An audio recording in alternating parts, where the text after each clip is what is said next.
Ricky Smiley sit here and you said out that mouth, you stole Friday After Next, the one I was in? I wish all of America fumbled a bit when that happened. And then he said some stuff that we haven't heard in 100 years in Hollywood. You ain't say nothing.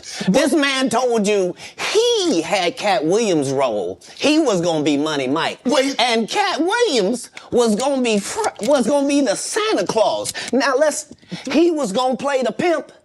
Why you didn't ask him why has he played a woman in more movies than he's played a man? They think they can rewrite history. Guy Torrey did a beautiful special about the Comedy Store and Fat Tuesday where he said that Steve and Cedric and Kevin Hart and Tiffany Haddish came through there and made...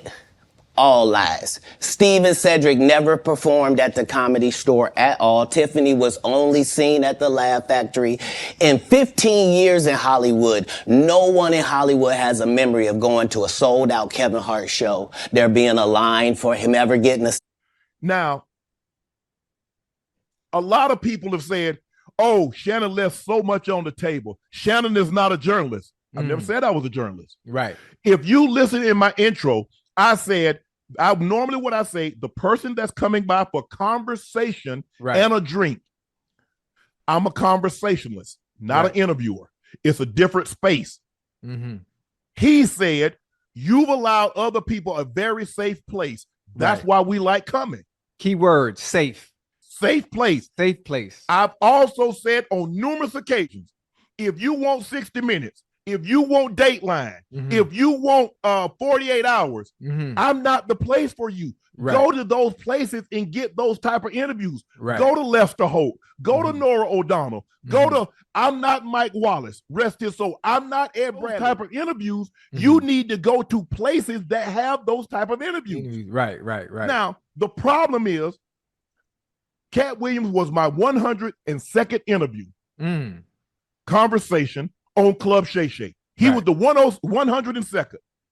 Nobody said anything. Oh, but Shannon, you left this on the bone. I've had Magic Johnson. I've had Steve Harvey. I've had Michael Blackson. I've had Cedric the Entertainer. I've had DC Youngfly. Nobody said anything about pushback and follow-up questions until I got Katt Williams on. And this thing took off like wildfire.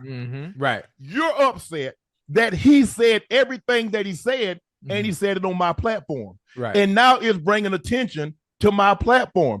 Just like I've had Ricky Smiley on. I've had Steve Harvey. You didn't say anything. I didn't push back about Steve when he said things about in his marriage. You didn't say a word. When he spoke about his daughter, you didn't say a word. I asked Cedric about did he steal Katt Williams' joke. You didn't say, Shannon, you didn't follow it up.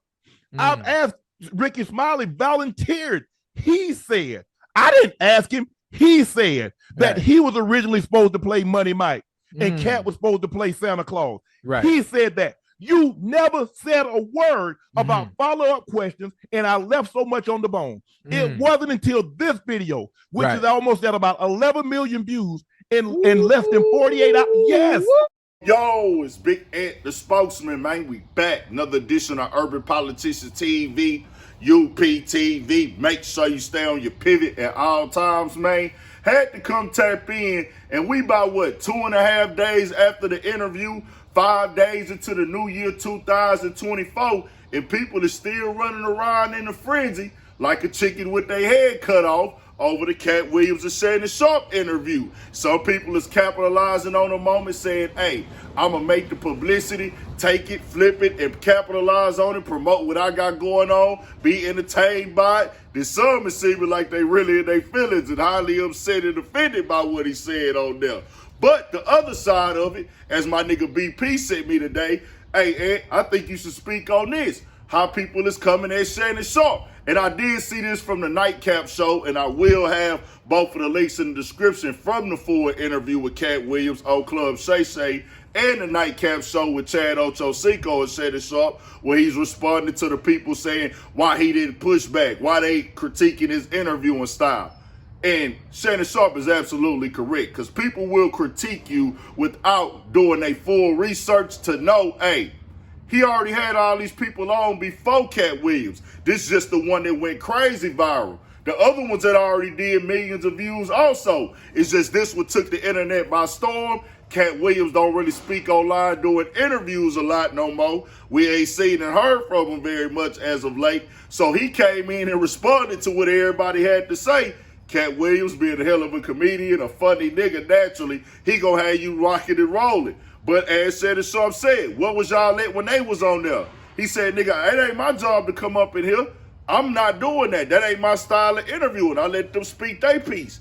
He even said with the Ricky Smiley situation, he volunteered that information of what happened down with the Friday After Next with the cast and how the character supposedly got switched. He said, I didn't ask him that question. He told me that.